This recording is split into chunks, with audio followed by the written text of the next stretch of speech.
Pirkei Avot, capítulo 5, verso 3. No livro azul do Comentários Maimônides versículo Mishnah 2b. 10 gerações houve de Noé a Abraham, para mostrar quão grande é a sua longanimidade. Pois todas essas gerações o provocaram até a vinda de Abraham, nosso pai, que recebeu recompensa por todas elas. Eu vou ler o comentário porque é pouco, depois a gente comenta, se houver, né?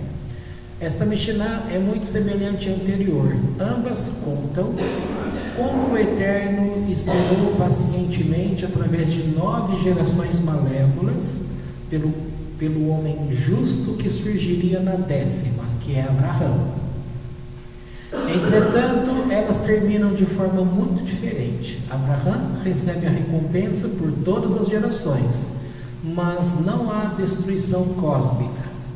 Já para Noé, nenhuma recompensa é mencionada. Ele apenas salva a si próprio e sua família, enquanto o resto da humanidade é destruído. O que há por trás destes dois acontecimentos para conduzir a resultados tão diferentes? Como destacam os sábios, Noé e Abraão tinham caracteres completamente diferentes no que concerne a seu sentido de responsabilidade para com as pessoas à sua volta. Quando o Eterno ordena a Noé para construir a arca por causa do dilúvio que se aproxima, ele apenas cumpriu o que foi ordenado, construiu a arca.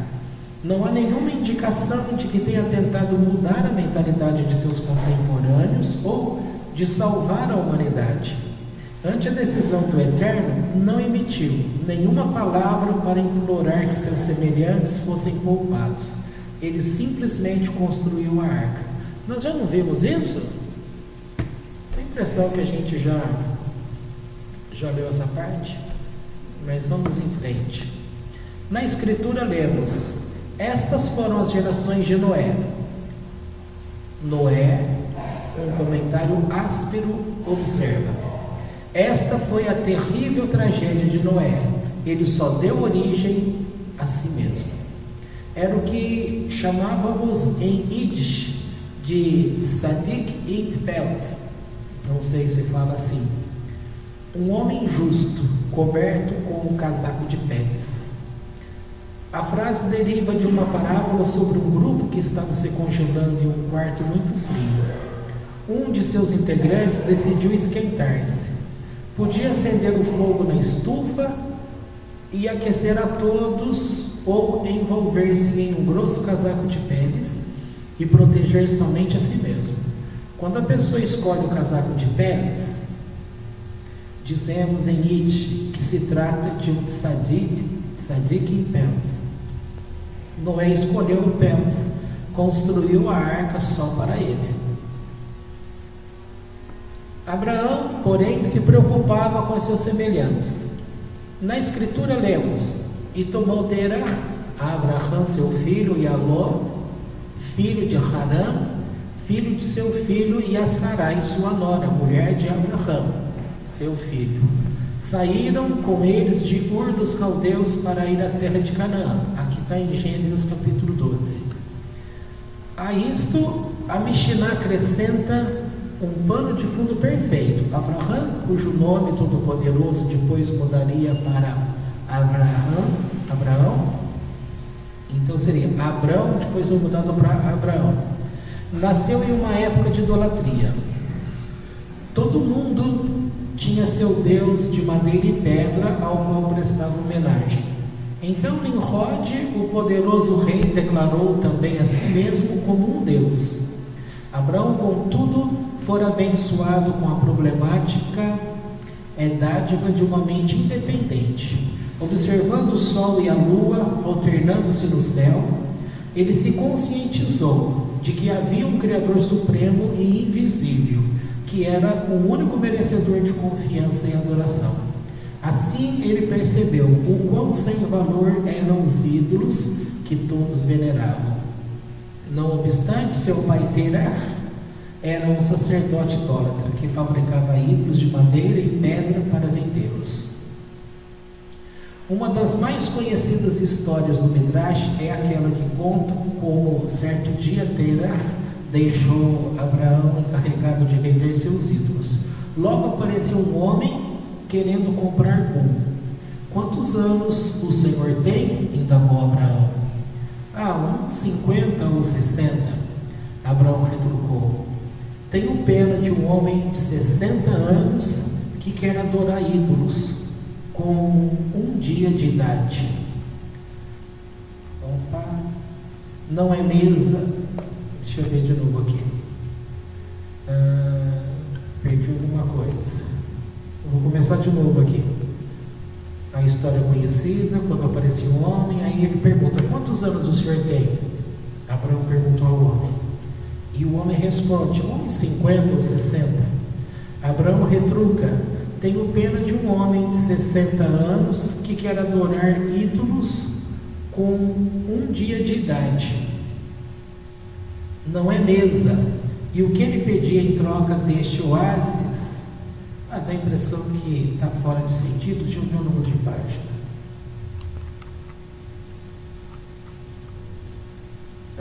Pulou uma página aqui.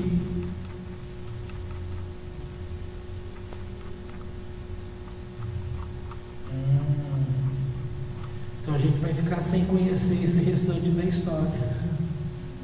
Você acredita? Está sem sentido, mas é porque está faltando uma página aqui.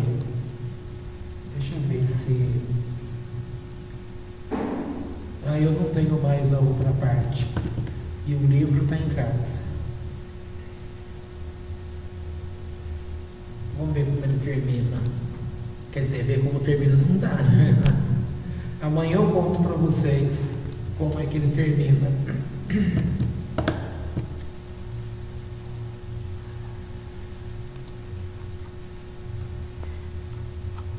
Bom, aqui eu estava na página 312.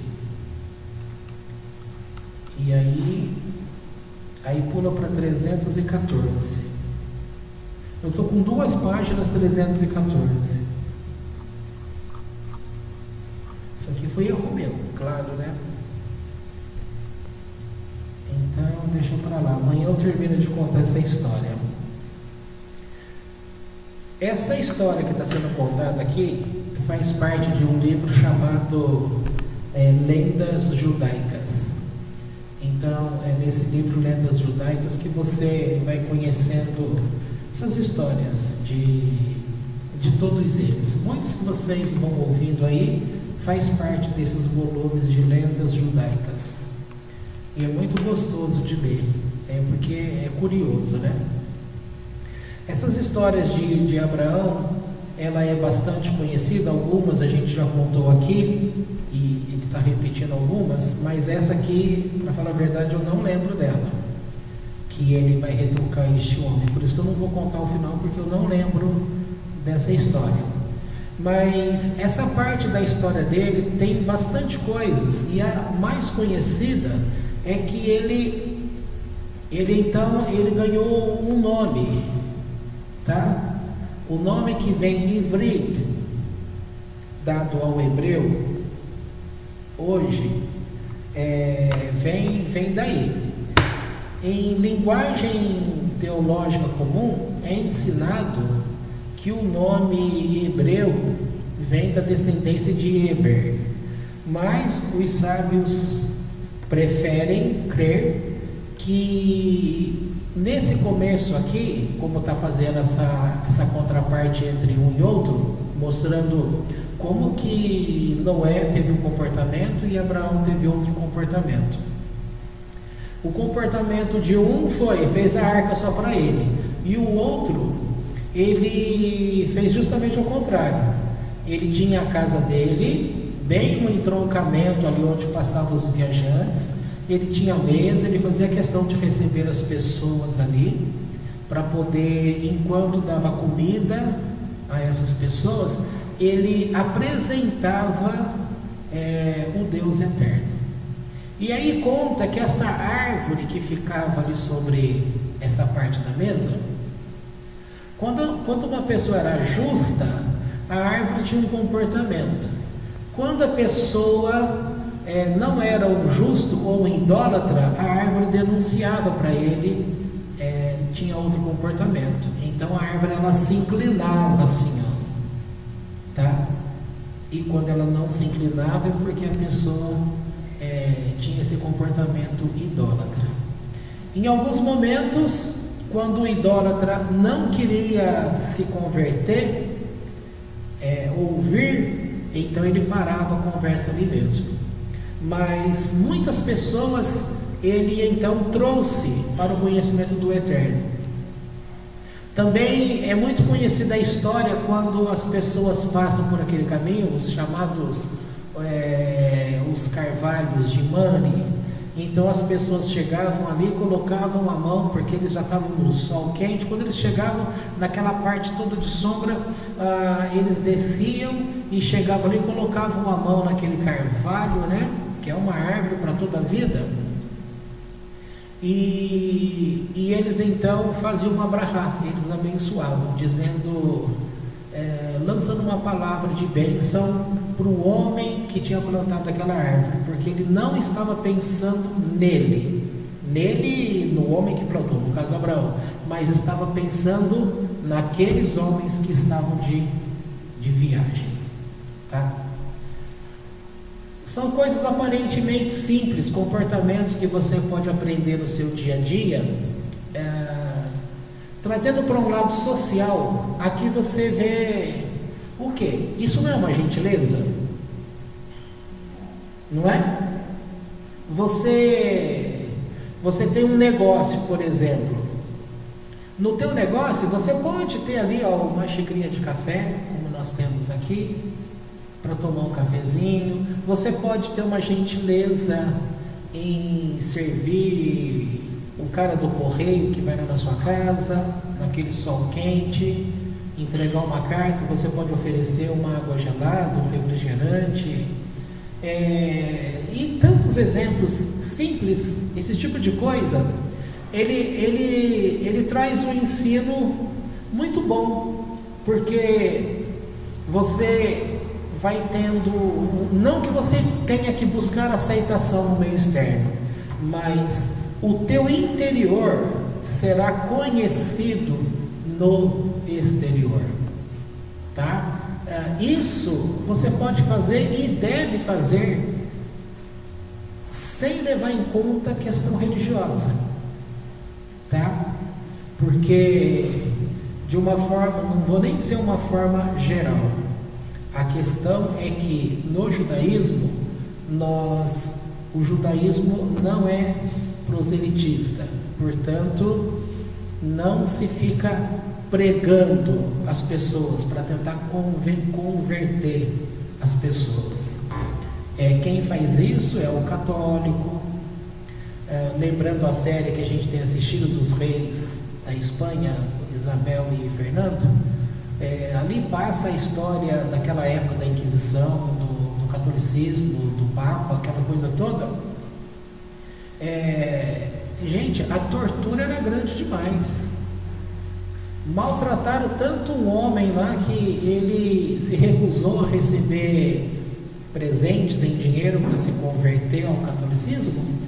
E então tinha um cara lá forte que pegou este homem com tochas, ia queimando, batendo nele, até que ele na tortura não aguenta mais e fala: eu quero me converter ao Deus de vocês, né? E ele, no final, ele traz uma palavra dizendo que ao invés deles saírem às ruas para poder evangelizar, que era fácil, era só trazer essas pessoas a serem convertidas para aquele homem ali, que aquele homem era muito hábil para poder evangelizar, por causa da tortura, entendeu? E isso é histórico, não é só porque está nesse filme, isso aí é história. Teve Inquisição aqui no Brasil, teve Inquisição em Portugal, teve Inquisição na Espanha, e é tudo em cima de tortura. É dito aí que, nesse sentido de tortura, os muçulmanos, não sei até quanto isso é verdade. As notícias que são divulgadas mostram evangélicos cristãos que foram decapitados porque não podem receber no país deles essas coisas, eles matam. É notícia de hoje em dia. E uma notícia que eu vi hoje: vai ter Copa do Mundo de futebol ano que vem na Rússia. E não sei se isso é brincadeira ou se é verdade. Então foi dito que está proibido a pessoa que for pega com a camisa do clube espanhol do Barcelona vai ser preso, porque lá na Rússia, o patrocinador deles, da camisa que está estampado, o nome é contra eles lá. Então é um jogo político. Não sei se isso é brincadeira que fizeram e denunciaram aí, ou se realmente isso é verdade, tá? Me parece a princípio que é uma brincadeira, mas se for verdade, não deixa de ser uma tortura, tá? Tortura tem em muitos lugares. No Brasil teve tortura? Vocês são mais velhos aí, vocês devem lembrar o tempo, um rapaz famoso aí que se machucou na Unicamp, ficou famoso, o Marcelo Rubens Paiva. O pai dele foi torturado, ele buscou o pai durante muito tempo, e tantos outros foram torturados, tá? O Brasil tem uma história aí meia esquisita, que se for mexer e trazer à tona, vai sair bastante coisa, tá? Então essa tortura, ela é bem diferente da gentileza que vem pelo Espírito de Deus. Agora, lembrando nesse contraponto aí, a época de Noé tinha os gigantes e tinha também e os filhos dos gigantes. Era uma geração muito perversa. Já na geração de Abraão, não se fala muito dos gigantes, essa intervenção. Então são coisas diferentes. Às vezes, estudando aí, é necessário, vai ter um ponto que o comentário ele vai pegar num lado, e que se você ficar somente com aquele lado da história, você acha que é apenas aquilo. Aqui, por exemplo, ele está exaltando o comportamento de Abraão, mas ele está insinuando que Noé, ele fez que nem o homem, que ao invés de cobrir o pessoal todo do quarto, cobriu a si mesmo, salvou-se a si mesmo. E lá no caso da arca, ao invés dele sair, só que você conhece relatos que as pessoas receberam esse tempo justamente porque elas estavam debaixo de uma punição do Eterno. E esse tempo que o Eterno deu era para que aquelas pessoas pudessem fazer techuvá, só que elas não quiseram. E tinha a influência, entre aspas, demoníaca para aquele tempo. Então era uma situação muito difícil. E Deus, portanto, batendo o olho, quem que ele encontrou que tinha desejo de satisfazer as vontades do Eterno? As 7 leis de Noé, tá? Justamente Noé. Portanto, tiveram oportunidade todos. E conta o Midrash que gigantes também sobreviveram, tá? Pelo menos fala de um que ficou grudado do lado de fora da arca, e Noé o alimentava. Ele ficou a princípio na dúvida: o que eu faço? Será que Deus vai permitir ou está permitindo isso? E ele então alimentou por uma janelinha, e tantos problemas que passam para frente, né? Não é fácil essas coisas não. Agora, o comportamento de Abraão, ele tinha um comportamento doce, amável, são outros tempos, e ele então convertia os homens, e a mulher Sarai, depois foi mudado o nome para Sara, ela convertia as mulheres. Quando os dois saem do local, é dito que sai uma grande comitiva. Aí se pergunta, quem é esta grande comitiva que sai com eles? Quem são esses servos? É explicado que são justamente aquelas pessoas que ele fez a conversão. Que ele, no caso, os homens, e as mulheres, no caso, Sara. Tá? Agora, se traz isso para os nossos tempos. O nosso tempo, ele tem coisas terríveis. Muita. Essa grande quantidade de coisa terrível, perto de muitas coisas boas, você acaba minimizando. Você não tem gente aí que abandona animal, que atropela. Você não vê pessoa que em assaltos não tira a criança do carro. Aquele caso, acho que foi em Santos. Aqui em Campinas teve um também, que a pessoa atropelou, o cara na fuga atropelou a pessoa, ela ficou presa debaixo do carro, e aquela parte do bosque passou tudo. Então é uma coisa assim que você fala, um ser humano tem coragem de fazer isso? Dá a impressão que é um tipo de ser humano que está vinculado a outros tempos, tá? Então a informação que se tem hoje, ela te traz determinadas coisas. Quer ver uma coisa nojenta, monstruosa? Lá no Nordeste, aquele casal que matava pessoas lá no quintal da casa deles, cortavam o corpo dessas pessoas que eles matavam e faziam coxinha para vender lá na feira, com a carne do cadáver. Tá? Isso foi uma coisa terrível. Aconteceu aqui no Brasil. É uma coisa horrível? Sim, é uma coisa horrível. E os estupros, por exemplo, coisas que pessoas fazem com crianças pequenas, a maldade, pais crianças em conselho tutelar, que chega lá tudo queimado com toco de cigarro, porque são coisas terríveis. Mas também tem esses históricos que eu disse da igreja católica, no caso, que é conhecida não só no Brasil, mas no mundo todo. Esses relatos são conhecidos. Por isso, você vai ver que no tempo da história, você vai ter, como há dentro de nós, o Yetzer Hará e Yetzer Hatov.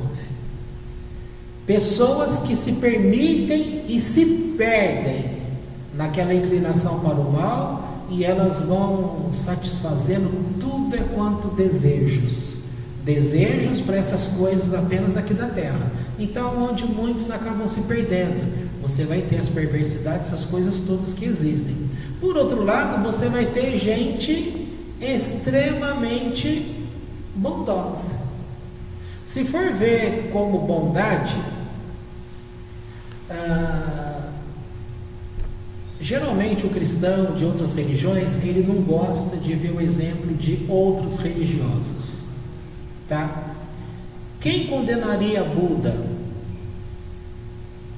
Gandhi? Aqui no Brasil, quem que condenaria aquela lá da Bahia, a Madre Teresa Calcutá? Ela foi até nomeada santa agora, esses tempos atrás, Irmã Dulce, tá? A história dela, uma pessoa que se doa aos outros. Outro que ficou famoso no Brasil, Chico Xavier. É que essa questão, quando mostra o filme, nem sempre o filme demonstra a realidade, né? Pelo menos aqui para nós. Já vi aí família do Tim Maia que entra na justiça para dizer, não, que aquilo que o filme retrata, o filho fala, não, meu pai não era isso. Então a gente que está vendo um filme, você adota, olha, a verdade foi essa. Você tem a história dos dois filhos de Francisco, eles já apresentaram tal, então passa a ideia que foi aquilo lá. Mas muitos que a gente vê, a gente fica chocado. Gonzaguinha, o cantor, quando passou esse filme recentemente da relação dos dois, você fica chocado de ver uma relação tão ruim entre pai e filho, e como aquele rapaz que conseguiu uma poesia tão bonita de músicas que ficaram eternizadas, com aquela vida mesquinha, medíocre, fica meio sem sentido. Então esses históricos, é difícil a gente bater o martelo e dizer que de fato é o fato. O filme do Chico Xavier, ele mostra o quanto a família o rejeitou. Por quê? Porque ele simplesmente abriu mão de tudo para fazer o bem, para viver aquela pobreza dele. Todo mundo queria que ele lucrasse em cima daquelas coisas, mas ele não quis, tá? Mas imagina um evangélico, um católico defender Chico Xavier, coitado, ele vai ser massacrado. Mas nós não estamos defendendo aqui uma linha religiosa, nós estamos defendendo aqui um comportamento de ser humano, tá? Porque o que fica, espero que vocês já tenham aprendido isso, relembrando, né, para ver se vocês captaram essa mensagem, tudo, ou seja, todas as almas existentes neste mundo, elas vieram de Deus. E nós tivemos ensino religioso antes de chegarmos ao judaísmo, que só é filho de Deus quem recebeu o Salvador.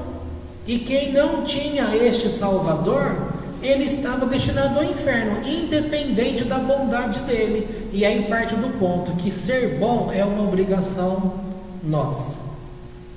De fato, eu concordo, ser bom é uma obrigação minha, sua, social, e as pessoas de uma forma geral deveriam acatar isso, mas muitos se permitem serem pessoas boas depois que eles começam a frequentar determinados grupos, e não necessariamente um grupo religioso, tá? Mas a própria união entre pessoas, ela transforma pessoas, sim, seja num grupo religioso, seja num grupo social, seja num grupo aí qualquer. Mas, portanto, se você ficar com a ideia que só é filho de Deus aquele que é praticante de uma religião, não fica uma coisa esquisita? Ora, de onde veio a pessoa? Por um lado fala que tudo foi Deus que criou. Aí, na hora que você vai falar defendendo a bandeira religiosa que determinados grupos defendem, aí não é Deus que fez mais? Você percebe que passa a impressão assim, seria justo Deus colocar uma pessoa, vamos inventar um nome aqui, Ermengarda, conhece esse nome? Ermengarda, ela nasce como filho de Deus, e aí durante a vida dela ela se perde nesses comportamentos, se torna uma pessoa muito ruim, no sentido religioso, abominável, nenhum vizinho gosta, e aí nisso tudo aí ela não é filho de Deus mais. Ou então uma pessoa a mesma, nasce como boa, continua boa, mas não vai a religião nenhuma, aí ela é encarada por um grupo dizendo, não, se ela morrer ela vai para o inferno, porque não valeu nada o comportamento dela. Aí aquele que viveu a vida inteira, só fez besteira, matou pessoa, fez um monte de coisa, aí ele aceita o Salvador, na última hora, aí ele vai para o céu.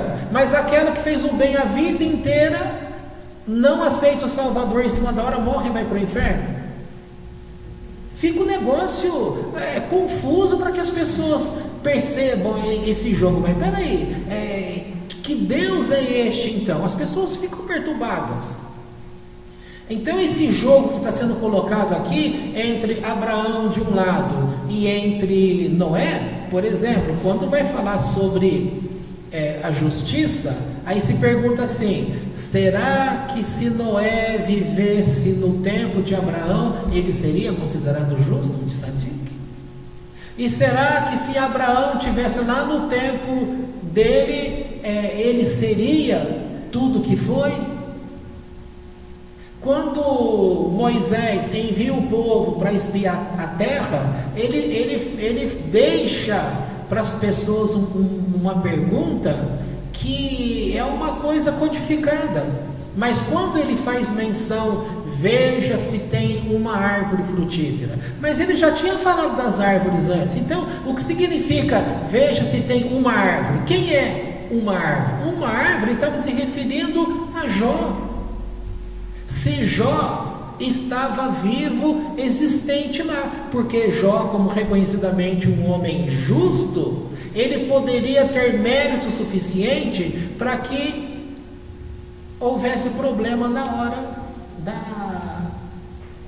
da luta, da batalha. Agora aqui já entrou uma questão de mérito. Então você tem os méritos de Noé, você tem os méritos de Abraão e os teus méritos. Será que o teu mérito é só para você? É para a tua família? Será que serve aqui para o teu bairro também? A mania que nós temos um pensamento muito assim, muito apertadinho, a gente perde a noção, porque a grande maioria só fala assim: eu não sei por que eu existo, qual a minha função? E nesse minimizar de comportamento, você inclusive perde até a referência daquilo que você fez de bem ou poderia continuar a fazer o bem. E vocês devem guardar que tudo aquilo que você faz não será esquecido por Deus. É só lembrar o estudo desse livro de terça-feira, O Caminho de Deus. Ali fica claro essa demonstração, para deixar claro que o tempo que você tem da tua alma confinada a este corpo, o tempo de você fazer as coisas é agora, enquanto você está conectado neste corpo. Então, se no momento você para e desiste, imagina se Abraão, no caso, ele tivesse desistido. Esse povo todo é idólatra, o mundo acabou 10 gerações passadas, nós estamos na 10ª agora, já está tudo perverso de novo. Imagina se ele colocar isso na cabeça dele, ele não faria mudança. E por que você não tem feito a mudança? Porque você tem permitido, talvez, muitos pensamentos entrar na tua cabeça com aquele dizer: não adianta mesmo, eu vou fazer para quê? Porque você acha: eu não vejo fruto. Para que ser bom? Olha aí os traficantes reinando, dominando, mas aí você fala: não vale a pena ser bom. A pessoa rouba, a pessoa faz isso, a pessoa faz aquilo, e está aí sempre bem, não fica doente, está sempre forte. Lembrando que o Salmo 73, acho que é o 73, quase leva o rei Davi à queda, porque ele também pensava nas pessoas que faziam essas maldades, estavam sempre bom, o bolso sempre cheio de dinheiro. O dinheiro tornou-se um Deus, porque ele virou, e já é assim há muito tempo, ele virou o fiel da balança. Aí você não quer ser bondoso mais, não quer agradar a Deus mais, não vê propósito na tua vida porque você é pobre, porque você não tem dinheiro, porque você é humilhada, porque aqueles que te humilharam fizeram coisas de maldade contra você, prosperam também, tem casa bonita, tem carro, viajam, conhecem o mundo, e você não faz nada disso. Só que você se esquece que todo comportamento, que aquilo que você está chamando de um comportamento vazio seu, talvez seja um comportamento cheio. Lembrando lá parafraseando o Fantástico, o bola cheia e bola murcha. Talvez você está fazendo um golaço como bola cheia, mas você está tendo uma visão interna de bola murcha.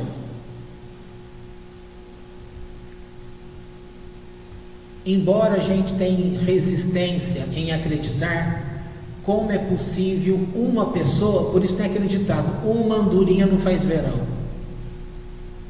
Qual outras coisas do mesmo gênero? São tipos de palavras desanimadoras. Uma andorinha não faz verão, mas quantas andorinhas por aí não acreditaram nisso? E houve verão. A escolha vai ser de quem? Porque se pensar assim, a Torá não vai fazer diferença na vida de ninguém. Porque se você observar, por um lado, eles perguntam assim, pergunta dentro de judaísmo, hein? É só vocês localizarem um vídeo na internet do Rabino Amnon Yitzhak.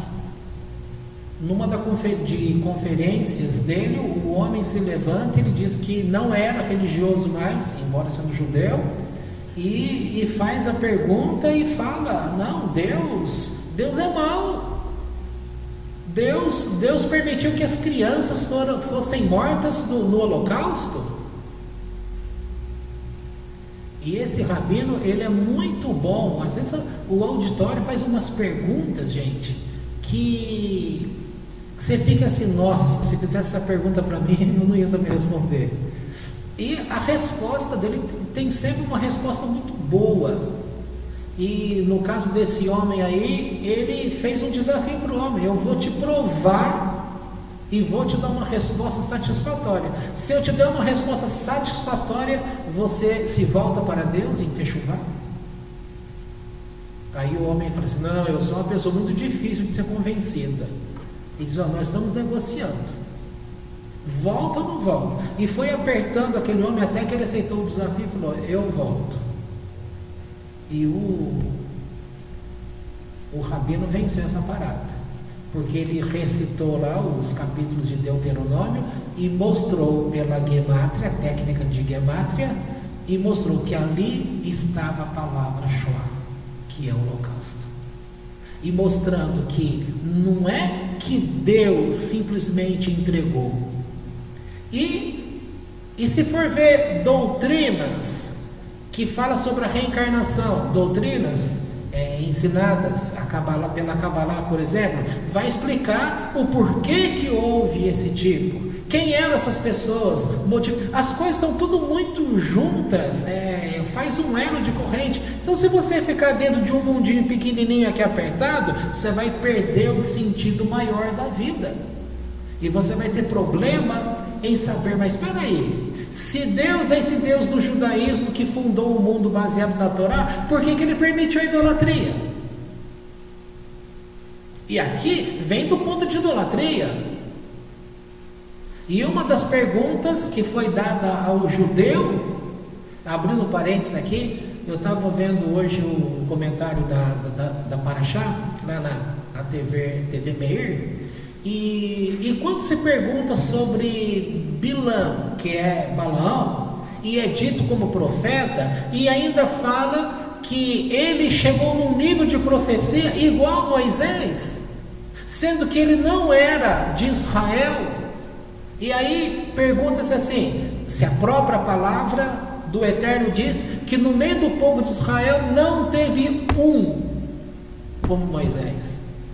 E como que em reinos vizinhos houve alguém de fora que igualou-se a Moisés? Aí ele traz uma questão assim, dizendo, a gente nunca para pensar nisso, é interessante, porque ele diz assim, quando há uma pergunta, e para você responder uma pergunta, você começa a falar que há muitas respostas, fica claro que nem que a gente não sabe ao certo quantas respostas de fato vai satisfazer aquela pergunta, ou se está tudo certo ou se está tudo errado.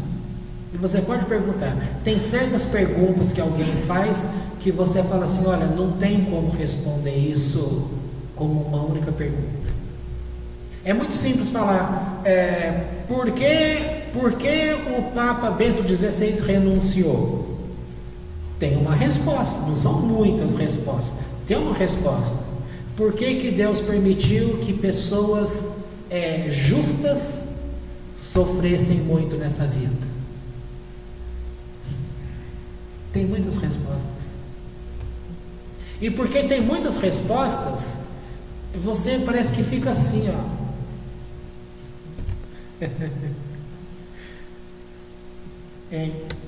Tinha um menininho numa igreja grandona aí, famosa, e o pessoal chamava ele de bispo, porque ele falava que quando crescesse ele queria ser bispo.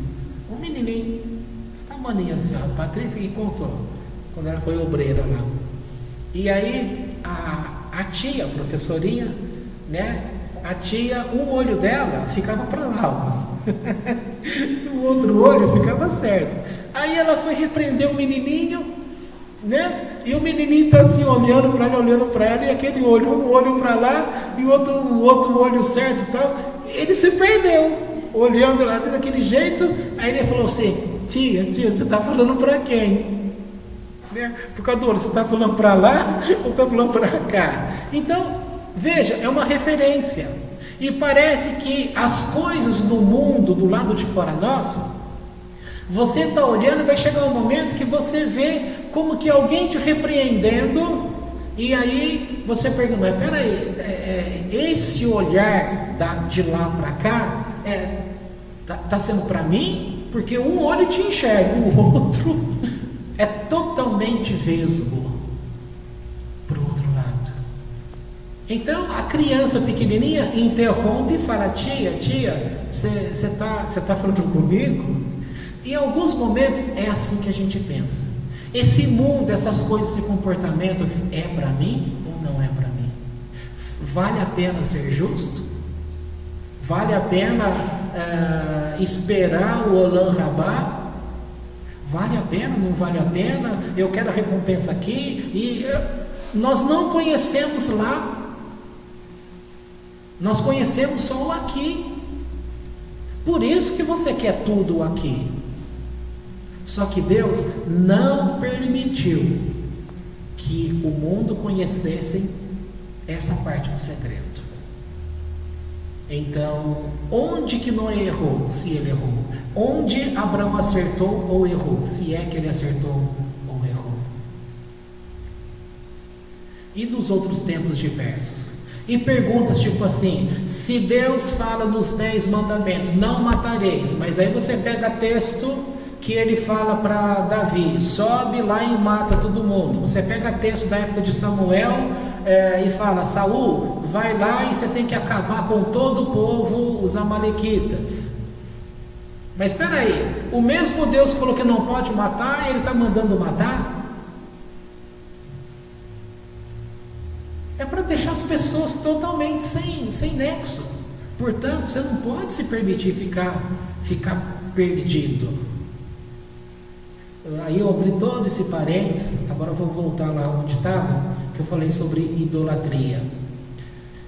Idolatria está alastrado para todos esses lados. E é dito assim: para Deus, para o judeu, idolatria não existe. Você fala: mas como que idolatria não existe? Idolatria não existe. Por que que existe, por que que não existe? É igual ao universo.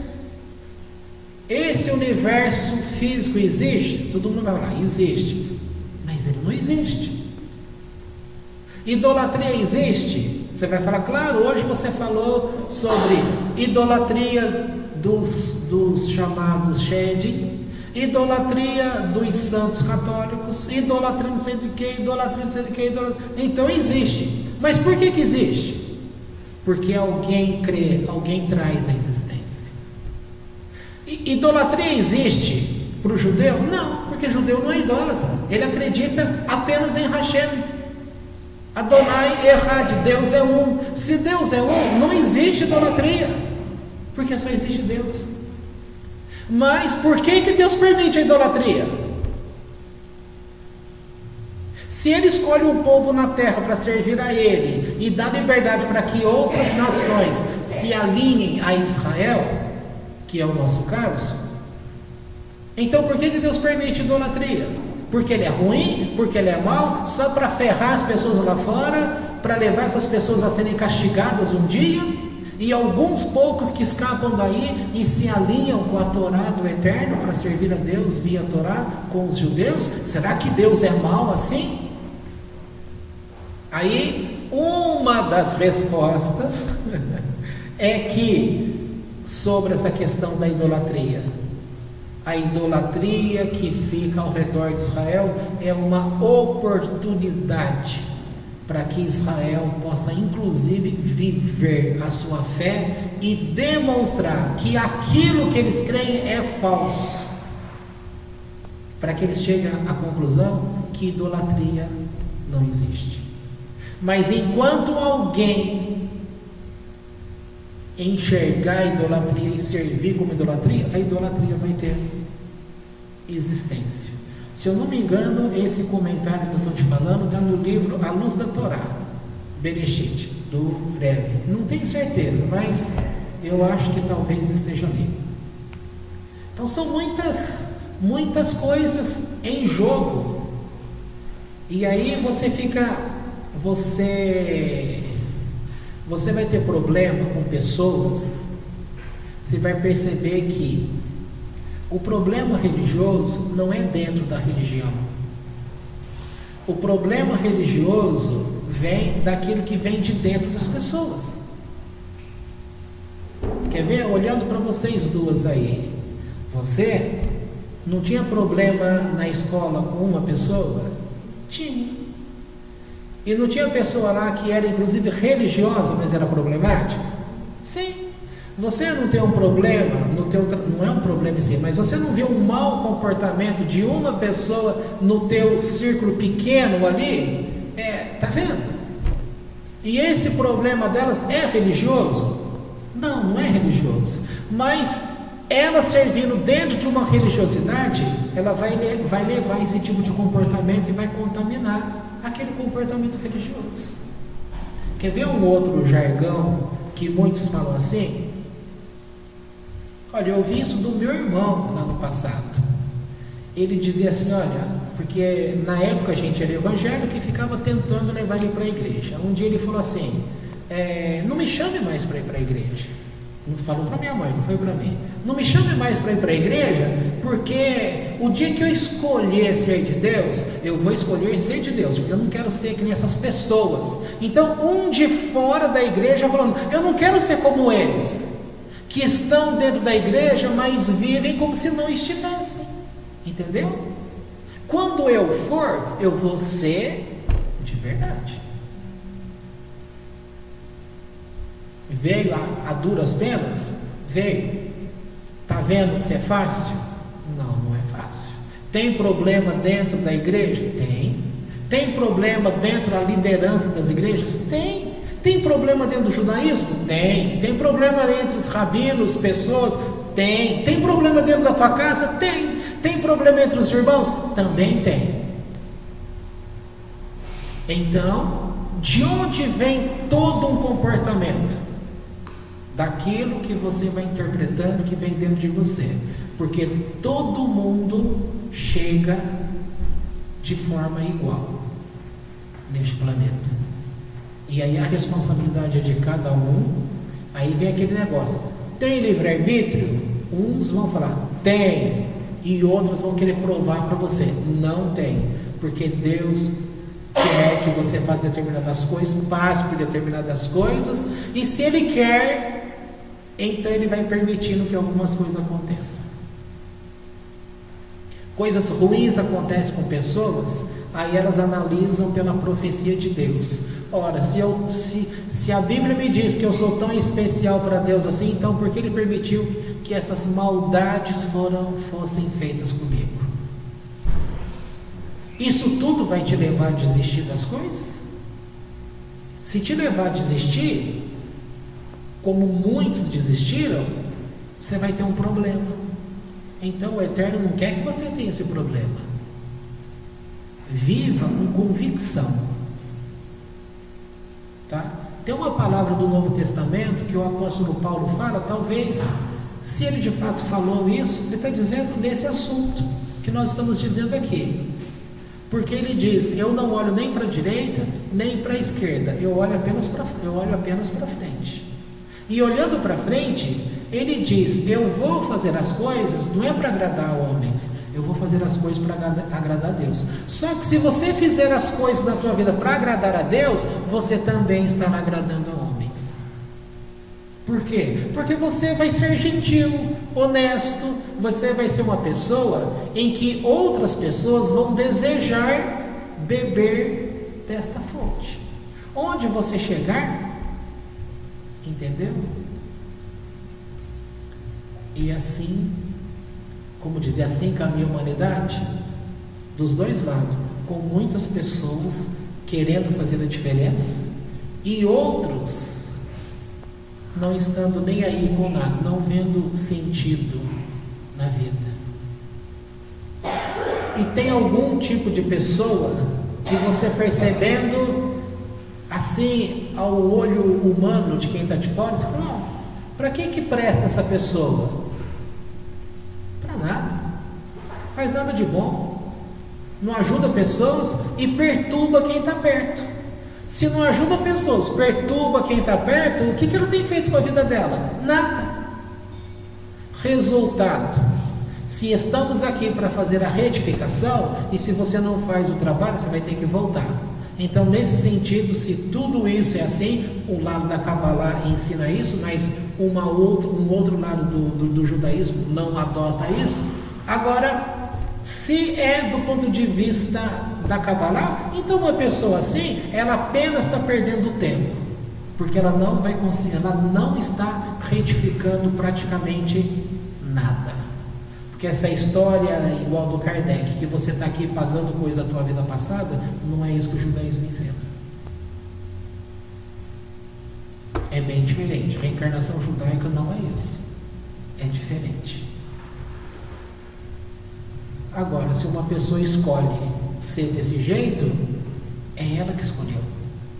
Ah, minha vida não tem propósito. Você não tem dado propósito à sua vida. Ah, tá bom. Aí vem aquelas perguntas. Eu não estou falando que cada propósito eu tenho que explicar ou você tem que ver muito claro na sua vida. Eu estou dizendo um propósito no sentido geral. Se você não tem propósito na sua vida, você vai deixar de exercitar Hesed de Deus, de estender a mão. Você vai permitir que a amargura por você não ter uma felicidade vai estragar o resto de bom que está dentro de você, que você poderia representar Deus diante das pessoas. É aqui que estão os problemas, é aqui que a gente falha. Se uma coisa não está boa de um lado, você vai chutar o balde e escolher estragar tudo, como muitas pessoas têm feito. Essas pessoas não são chamadas de fortes, de corajosas, são chamadas de covardes. São pessoas que não sabem viver, são pessoas que não têm coragem de enxergar o seu próprio eu no espelho. São pessoas que não conseguem ficar sozinhas, porque se elas ficarem sozinhas, elas não suportam. Então elas têm que beber, têm que se drogar, têm que ficar sempre aceso de alguma forma, porque não suporta nem a si mesmo.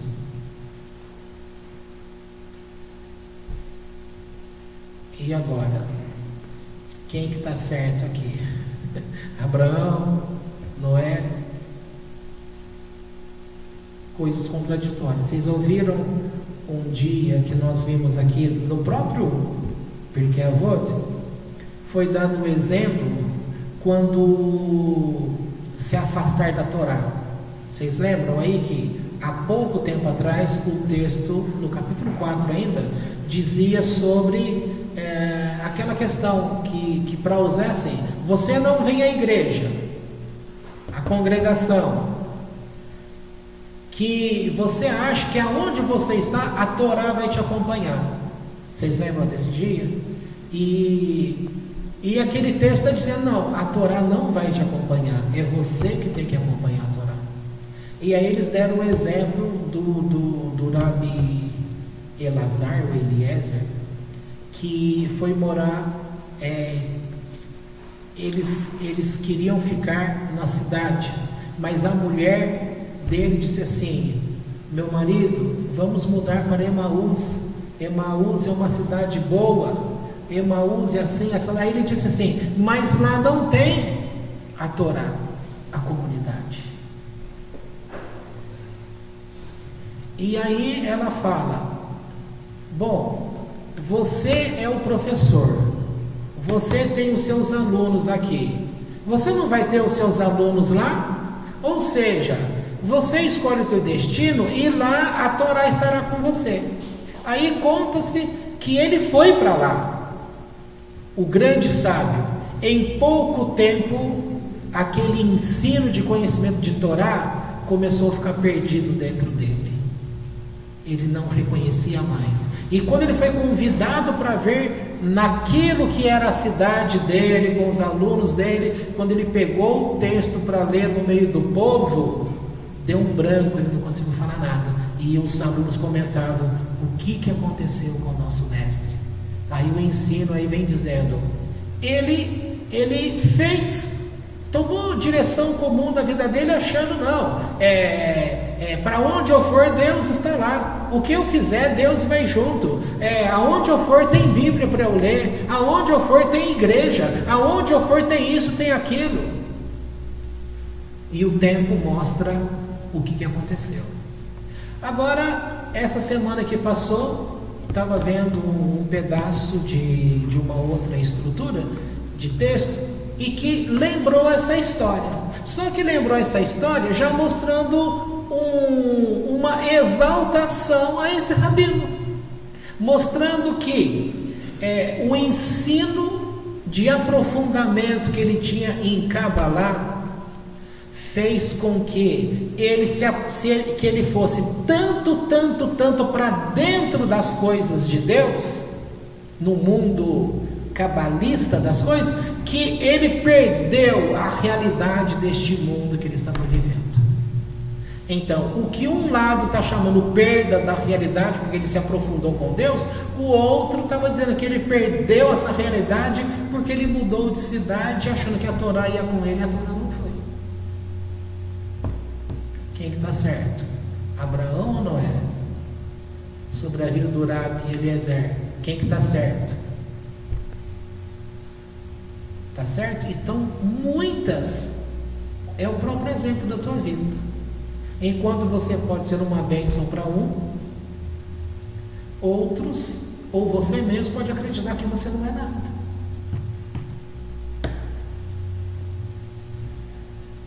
Pois bem, a escolha está, como diz a Torá: a palavra está perto de ti, na tua boca. Isso é um texto que é repetido lá em Romanos, famoso texto dos evangélicos. A palavra está perto de ti, na tua boca. Podemos encerrar aqui? Podemos, né? Devemos, né? Então, pois bem, que o Eterno tenha misericórdia de nós e possa nos ensinar.